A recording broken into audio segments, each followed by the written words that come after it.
Hello, everybody, and welcome to another exciting episode of Let's Interview one of the candidates, finalists for what I'm currently codenaming the Ready Persona 1 tabletop campaign. We are here with Mark.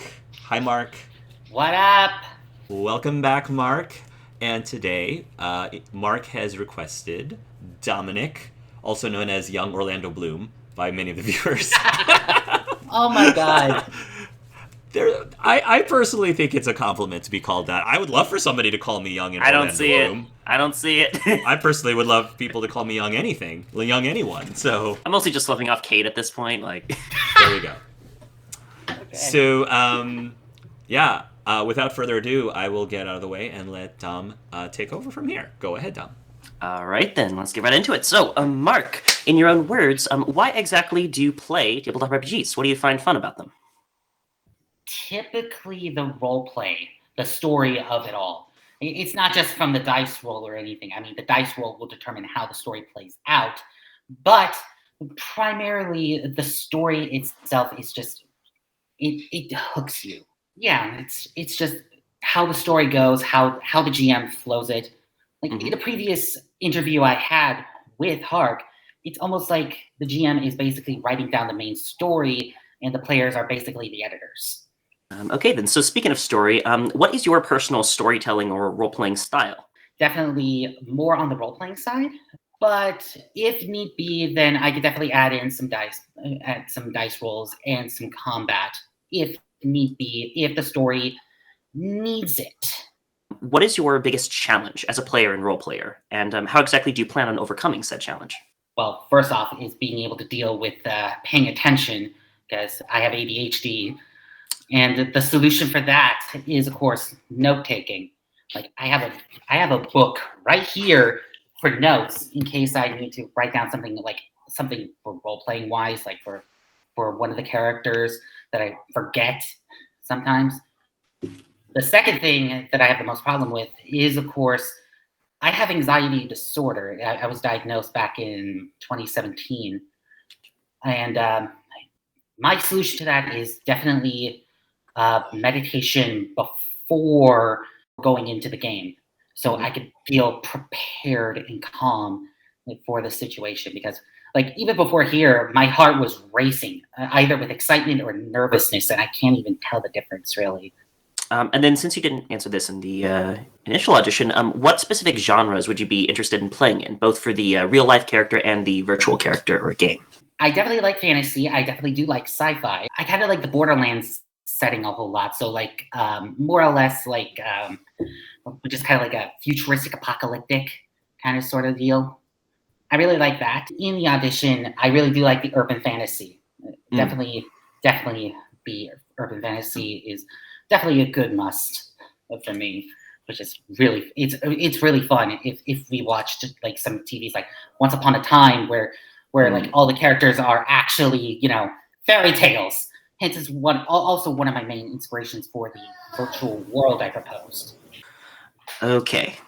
So you can thank Brandon for this question here. In the past, you have auditioned for many of Hark's campaigns. What do you believe personally is the reason that you haven't made it into a campaign so far? Honestly, I can't give you an honest answer. I really think it's because not a lot of people would. I wouldn't say that I would be the popular of the much. I mean, I've seen a lot of comments saying like, "Oh, I like this. You're very cool," and all of that. But when it came to the characters, some people might say like, "Oh, I really like this, and this," but the problem is, you're not giving it your best when it comes to portraying as that character. Gotcha. So I remember distinctly a situation earlier on. There was this character that you proposed that I think it was a culinary character, a chef's character of some sort. Oh, right. Do you It was remember? for the Mass Effect campaign, yeah. Yeah. And one of the feedback that I gave you was that I mentioned, that's great. However, we sort of have this other character that had been huge into culinary and like cooking things. And at the time, since that was relatively fresh, I was suggesting, are you able to come up with a different concept where that wasn't like the main part of your character, simply because that was something that was relatively recent that we've seen before.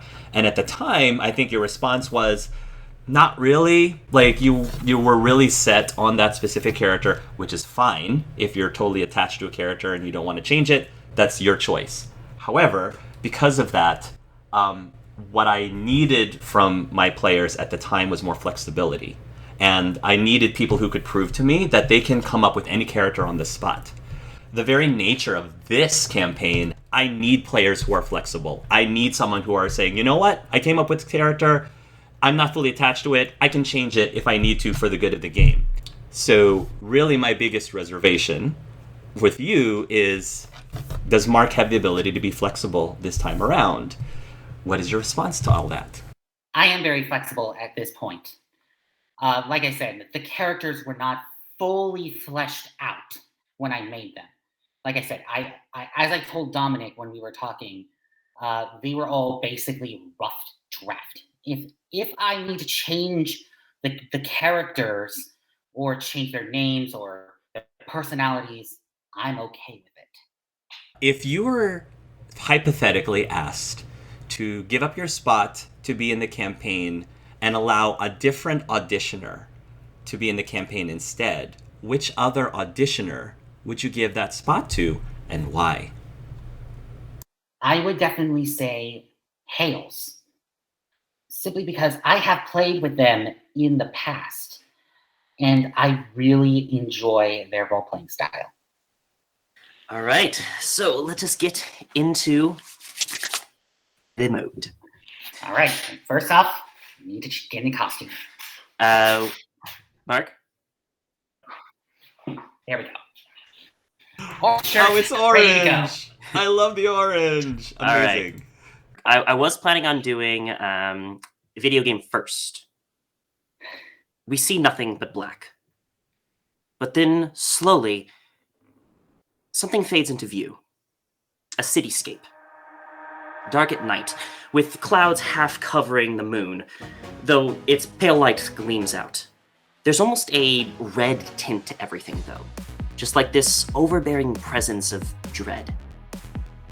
This city, as we see clearer, is Gothic, dark, ancient Victorian in architecture. And as we move down, we see that the street is empty, save for a couple of huddled villagers that seem to be just huddled in the streets, fearful, looking around. There's various noises in the dark. And then, out of nowhere, something appears. And it is a vampire.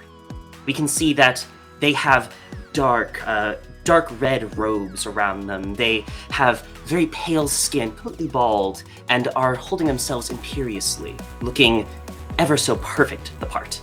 They blend in wonderfully with the environment. They look around. Okay, I can't wait to try this game. I wonder, where exactly And they stop, gobsmacked. As suddenly the camera turns on their perspective, and we see a open-air theater, like you'd see one of those Greek theaters that have, like, the stands, and then at the very bottom there's the center. And in just about every section of the stand, there is a almost disgustingly kaleidoscopic array of colors. If anyone can imagine the very dark, serious MMO that has the crazy cash shop with a whole bunch of crazy colors, that is the system we see here. There is player after player all lined up in these stands that just have ridiculous, completely out of context skins and costumes. Some are jumping up and down with mounts and such. It is a chaotic kaleidoscope. And we see at the top is a banner. Everyone welcome, essentially. And it says, everyone is welcome to the special 100,000 subscriber Yami Q&A. And we see this vampire go, why can't we find a good fucking role-playing game for once? Ah! And they log out. And as we zoom in on this stand, we see that we are in the midst of just before the start of the Q&A. And we go backstage and go ahead and describe who is just about to step out. What they see is a cute 18-year-old boy wearing a very sparkly purple button-up shirt with a very exaggerated blue hair. Imagine like Sora from Kingdom Hearts. He has that very spiky hair, and he has very tealish blue eyes, fair skin, a nice light blue pants with a little belt draping, little purple and blue belt draping towards his left leg. And he is currently at the mirror trying to check himself. You hear in a kind of pop-up that is a text but also filters into your audio a message from your manager. Okay, you have about 1 minute, then we're live. Okay, thanks a lot, boss. All right. Make sure if any questions about game content comes around, just ignore those. Focus on your own brand. You got it. And he'll just stand up, and he'll be nearing the backstage entrance, nearing towards the front stage, about ready for introductions. And then we see, just as that, we see this big, large, lumbering werewolf, which looks perfectly in line with like the dark, gloomy, gothic atmosphere, but just has like a bow tie or like a few stripes of paint that it just doesn't really mesh at all. Pull up with a microphone. Everybody, welcome to the great Yami and the 100,000 subscriber Q&A. As there's cheers. There's a whole bunch of senpais and like just really inappropriate comments that are just shouted out right away, much like a Twitch chat would. And yeah, go ahead. So the first thing they hear is a giant roar, and suddenly a bunch of blue fur comes out. You see him in his big werewolf form, and he just waves out his hands and just waves at everybody. And just go like, hey, how's it going? Hey, big fan over here, yeah! There's a whole bunch of like PogChamp faces that just start spreading out. Yeah, and then soon enough, reverts back to his human form and say, yo, what's up, everybody? And there's a whole bunch of cheers and such as you get yourself situated on the chair. You get your computer up virtually so you can game while in a game. And everything is going swimmingly and such. And just as you start loading up your game, we see a big line start to form, much like you would at a con. And we see the first questionnaire come up. And immediately, the first question is, hey, so when's the next patch coming? I cannot say that at the moment. Yeah, not really. That seems right. And we start to go through this series of questionnaires. Some talking about the stream, some talking normally. Let's go through a few snapshots of these. At one point, someone comes up. Though this one actually seems to be dressed in looks similar to how we saw the vampire player earlier, also a vampire. But this one is dressed in elaborate robes that are very skin driven. He says, is the Maldoravan Alliance finally going to be given a good storyline? Their recent betrayals at the hands of the Theory really doesn't make sense with the original lore, you know? Interesting question. I just go ahead and check with my manager. Is this okay? Why does the lore team have to get involved every time? You can tell them there'll be a blog post about it tomorrow. Tell you what. Follow the blog, and maybe I will bring up something about that. Interesting. As he imperiously goes off. A couple minutes later, there's clearly someone who speaks a little bit younger than probably he should for this this environment. As he just says, "Hey, could you do the thing?" Define what, friendo? You know, the thing. The thing. Yeah, the thing. I know what you're talking about. And then he just goes, "What up, world? It's your boy!" And then right before he logs off, there's a, "Mom, he did the thing!" And then he logs off. Then there's a few other questions that come up. There's a question that comes up a lot, like every time. And even though like you answered this maybe like 20 minutes earlier, someone still asked it because like they just logged in. Just the question of when's the next glamour contest gonna happen? And you're always like, it's the question that comes up at every stream.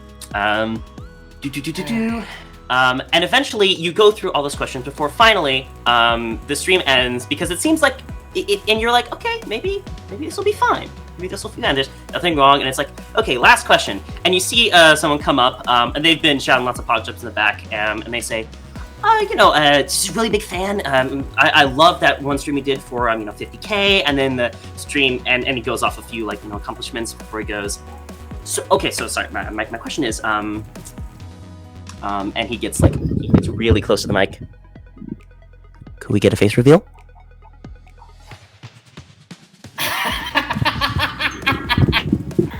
Oh my god, I have been getting that question a whole lot ever since the start of the stream. You're looking at this pretty face, boy. I mean, but like a face reveal, though. Like a face reveal. Afraid not. Unless I get 10 million followers. Oh, and there's immediately everybody goes, oh! And your manager's like, yep, here at the line. And at that point, you do your closing remarks for the stream as everyone's like, yeah, bye. And there's a whole bunch as soon as you say, I was here, kind of thing. But you said that line multiple times at this point. So you finish up, and you're giving your goodbyes to the crowd. Everyone's cheering off. There's probably been maybe 5 or 6 other serious RPers who logged in, saw this, and were just like, nope. At that point. And it's overall, from your view, seems to be a pretty successful stream.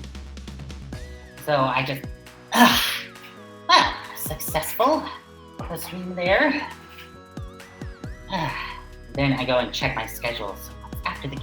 And you look and you see, actually, because it was the 100K Q&A, seems to have been a special live event. So for the most part, it seems like this is the major thing. You got a few other meetings to do for today, but nothing that won't take a couple hour or two as more. So it looks like you don't have much left. So Yami just goes, he's a bee as I'll ever be. All right, on to the next meeting. And as you walk off, we cut to maybe a scan of 2 hours later. We see a figure now in a different environment. Could you go ahead and describe to us the room that this person is in, and what they look like as they're laying in bed? Okay, so the room that we're in is very, very minimal. There is a computer desk on there, attached to it with a USB cable, and I'm going to assume that the camera follows the USB cable and sees an individual wearing a helmet. The person goes, then takes off, and what we see is this rather, we could say, masculine-looking individual, but definitely doesn't have all the very broad features that someone who is broadly male, but has very light skin, reddish auburn brown hair, but has a big blue streak that goes down the side of the left side of their face. It's pretty long, all the way down to their shoulders. Their eyes are also very olive green, and they also wear an orange shirt. And they're just trying to get up and take a look at the time, and then just immediately after that, just busy. Then just gets up and does what he needs to do to get ready for the rest of the day. We'll see eventually a snapshot as you go to the restaurant, and then you start serving customers, go through the day, tired as usual. And as we're kind of seeing you go throughout this, what does the restaurant look like? What is this environment we're in? All right, so the restaurant is definitely neon filled. Definitely there are some pinks, bright yellows, some vibrant blues, and vibrant oranges. And it's all themed around mid-late 80s, somewhere around the early 90s. Off in the background, you hear a ton of movies from the 1980s. You hear The Terminator or Predator or any classic 1980s movies. Oh, Who Framed Roger Rabbit? I believe that's also in the 1980s, if I'm not mistaken. While that's going on, there's also this little jukebox in the middle of it. In it has all these songs from the late 80s to early 90s music from like Queen to Michael Jackson to ZZ Top. All those kinds of music blaring out. And there are some customers out there who want to relive the 1980s vibes with all the fresh and most trending foods that were in the 80s. And also, on the side of it, there's this arcade filled with all of the arcade, from all the various arcade games that were released back in the 1980s to 1990s. They're still old, but with some fixing ups, they can still work. All right, and as we see kind of this shot of the restaurant, we eventually see you getting a big tray of plates as you wheel them around and head over to very large, like two big tables that have been kind of meshed together. As you actually see, there's two big families that you are serving, the families of your two friends, Raphael and Athena, who it seems like both families came over for this big event, and you actually see your parents there as well. They all seem to be catching up and kind of reliving the good old days as you're weighing out all the various plates. And as soon as he's finished, they go up to everyone and he says, "Oh, long time no see, hasn't it?" Hey, it's good. And you see a whole bunch of highs from the various family members. Your dad actually goes, "Hey," as you look over, and maybe you're still a little bit taken aback at the bits of light that come out from where his eyes are. They look normal, but the pupils, they're like actually shining. Otherwise, he looks normal, but it's almost this weird vibe that it gives off just from that appearance. Yeah, Spencer is a little taken aback still, trying to still get adjusted to the cyber eyes, but he's like, "Oh, how you guys doing, Pop?" They're working fantastic. Never seen this good since before I first got glasses, you know? Yeah, of course. It's nice, you know what? I think I have like scars from the glasses now, but you know, maybe we can get those fixed up too. It'd be nice, you know, just get everything all brand spanking new. Well, if they were able to give you cyber eyes, I mean, it wouldn't hurt if they were able to fix some of the scarring. You know, why not? I mean, at this point, that's trivial. Honey, we really shouldn't just do stuff like that, you know, without reason. Come on, like, they give you some character. I know, but, you know, it might be nice, you know, look a little bit young again. Yeah, you still look gorgeous. I was only asking for that, thank you.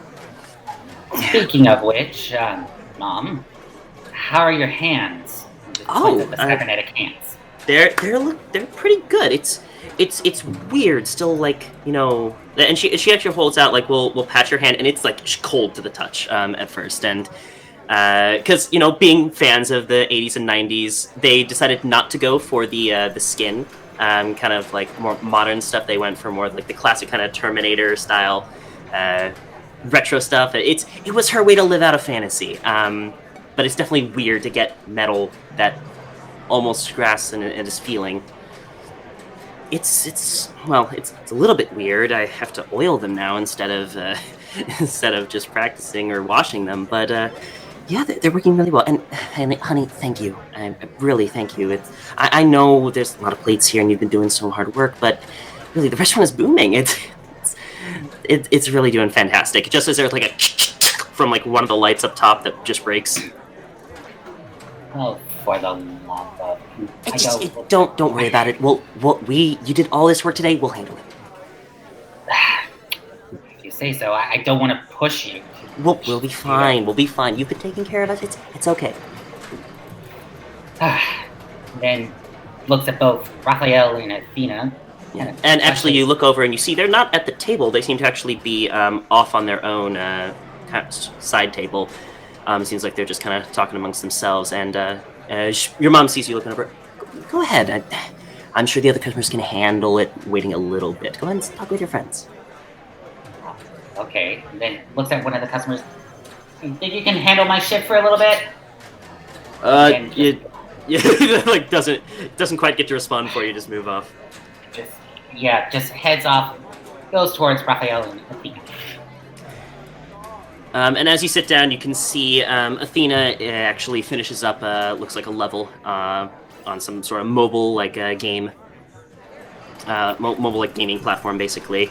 And Raphael sipping a very large drink, like Coke or something. Hey, So, Spencer. hey guys, enjoying the new looks around here? Sup? Yeah, you're dope. You almost done with that level there, Athene? Just about. Yeah. Nice. Seems like lots of folks around here as of late. Yeah, I'm kind of surprised given how things were for a few months. Hey, all that all that hard work you're doing over here is paying off. Yeah, you can say that. Scratches the back of your head, then immediately just. And you see, kind of the two look at each other in unison, and then both say, like at the exact same tone, pitch, everything. You get some sleep again? That obvious, huh? No. Not much sleep, I'm afraid. You know how long jobs are. Athena just kind of says, "Come on, like this job isn't that long. It's fun, and besides, you still got that history project Mr. Brown has. Like, have you gotten that done yet? Oh shit. Did you lose the notes again? Let me tell you the truth. I fell asleep in the middle of his lecture. I forgot to write down what was important. As soon as you, like halfway through your sentence, you just hear the slap of paper down as Raphael puts his notes in front of you. And then looks at the. Okay. There you go. Again. Thanks, Brad. Appreciate it. I swear I'm taking notes for both of you at this point. Hey, I got stuff to do. Yeah, and beat the next level. Exactly. Yeah, I'm gonna have to agree with Raph on this one, Beanie. Hey! It's important. Do you know how much streamers make? A lot of money? Yeah, a lot of money. Like, and she goes off on some like stats about various streamers and stuff. And even just, and you know that one streamer for I forget the game, that old gothic game, but Yami, he's been blowing up as of late. Like, come on. And Yami is who? You wouldn't be into him. It's like it's supposed to be a really serious like gothic horror game, but a bunch of players came in and just kind of made a whole mess of it. It's really funny, but like it's all in for the memes. Any good examples of this Yami individual? Yeah, here, and she brings up on her phone and brings up maybe a popular stream. What is the stream she brings up as maybe a popular one of Yami's? Okay, one of the most popular ones that Yami brings up is actually when he's playing something equivalent to Fortnite. And he's basically doing a ton of shooting. He's like, yeah, got him! Like, check it out! I gotcha! And then all of a sudden, there's a ton of fire. It's like, damn it! Just like I said, I mean, it wouldn't be. It's not exactly your style, you know, Spencer. Yeah, not my style. Okay, Raphael says, that's enough. I gotta talk about it. What is it now? Listen, the gossip is important. So, did you hear what happened with Aiden? Aiden? Yeah, you know the big jock, the footballer, you know?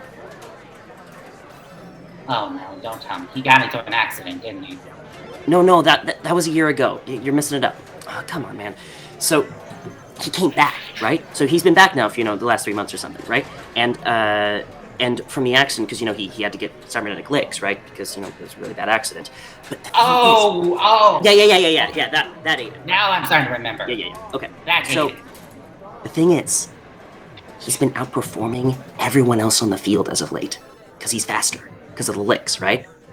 So there's been some talk among the coaches, and like he's just like, what's the problem? Like I just got the legs, but there's been talk among the coaches like banning him, or maybe even like, getting everyone in enhancements and stuff. It's been like almost talk of the news. I saw. Wait. Getting cybernetics for the rest of the crew? That's Yeah. not legal. It was on the news. Like it was on. I mean, whatever the local version of like a newspaper nowadays is. Like it's been on the feed as of late. I mean, it's kind of like out there talks right now, but they're talking about it. Shit. Always. God. I mean, like, what's wrong with that? Get everyone a little bit faster. Athena says. Well, there's not wrong on getting a little faster, but through trials, tribulations, and perseverance. But I thought these cybernetics are supposed to have a sense of normalcy. Yeah, I mean, like, look, he's faster now because he has the cybernetic legs. I don't. It's like not much faster from what I hear, but it's a little bit faster. I mean, hell, I can hear better than you guys because I just tune it, So it's better. I don't see anything wrong. We're probably already going on that way if the school's paying for it, Well, if the school's paying for it, who am I to judge? Yeah, I mean, after all, Aiden didn't want to get in that accident, so maybe it's just I don't know. Look, I got nothing against it, I mean, Athena's right here, but it's weird, saying either he has to be banned because of the accident or has to go back in and get them tuned up when he's walking better than ever. I don't know. It is a little weird, and there's been lots of talk in school about it.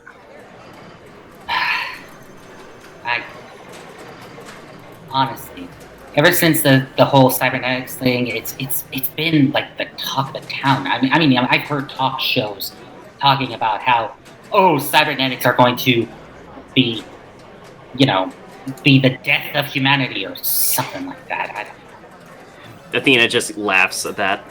Honestly, it's just an over-exaggeration. Yeah, I mean, I know, but I know this didn't seem like an over-exaggeration, like to get everyone enhancements. Like, that's the thing that kind of has me a little worried. Like, I know I've gossiped about some crazy stuff, but this doesn't seem so crazy. Well, I've heard crazier. Like what?